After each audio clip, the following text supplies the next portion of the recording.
हळदीच्या एका बुडाला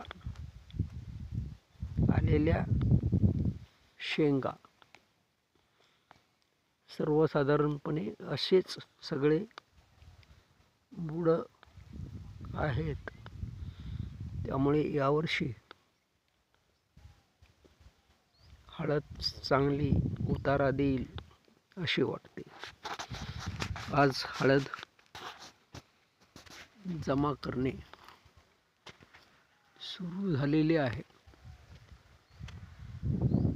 जवळपास 30 माणसे काम करत आहेत. हळद वेचणे इतके सोपे काम नाही. हळदीच्या कंदाबरोबर असणारे ढेकळं फोडावे लागतात.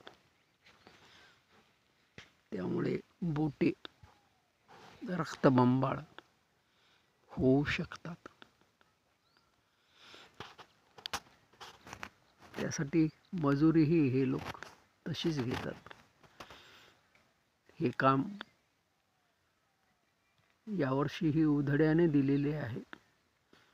गेल्या वर्षीचा भाव 12,000 रुपये एकर असा निघाला होता. आता यावर्षी